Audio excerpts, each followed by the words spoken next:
आज हम बात करेंगे पशुपालन, विशेषकर बकरी पालन के एक ऐसे गुप्त हथियार की जिसने न केवल मेरे व्यक्तिगत अनुभव में बल्कि वैज्ञानिक दृष्टिकोण से भी पशुओं की सेहत और उत्पादकता की परिभाषा बदल दी है। और वो है हिमालय बतीसा।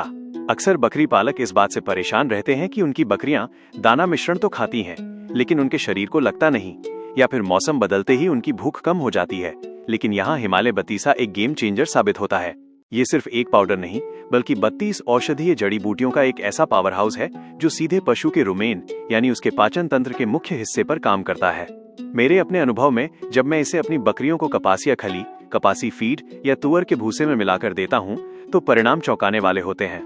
यहाँ तक कि जो बकरियां नखरे करती हैं, उन्हें रोटी के भीतर छिपाकर इसे खिलाना इतना आसान और प्रभावी है कि उनकी भूख कभी कम ही नहीं होती। वैज्ञानिक तथ्य ये है कि हिमालय बतीसा एक स्टोमाचिक और डाइजेस्टिव टॉनिक के रूप में काम करता है, जो पेट में मित्र बैक्टीरिया की संख्या को बढ़ाता है, जिससे पशु जो कुछ भी खाता है उसका 100% पोषण उसके खून में मिलता है। अक्सर एंटीबायोटिक दवाओं या कीड़े मारने की दवा डीवर्मिंग के बाद पशु सुस्त हो जाते हैं, लेकिन अगर आप इसे एक सहायक औषधि के रूप में उपयोग करते हैं तो पशु का तनाव तुरंत कम हो जाता है। चाहे वो गर्भवती बकरी हो या छोटे बच्चे, ये पूरी तरह से सुरक्षित और प्राकृतिक है, जिसका कोई साइड इफेक्ट नहीं होता।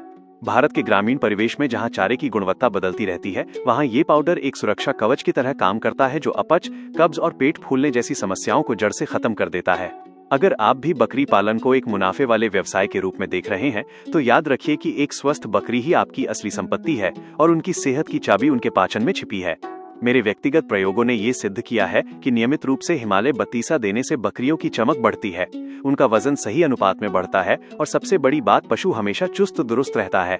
इसलिए यदि आप चाहते हैं कि आपकी बकरियां कभी खाना न छोड़ें और उनकी उत्पादकता चरम पर रहे, तो हिमालय बतीसा को उनकी दैनिक खुराक का हिस्सा बनाना एक समझदारी भरा निर्णय होगा, क्योंकि जब पशु स्वस्थ होगा तभी किसान और उसका व्यापार समृद्ध होगा।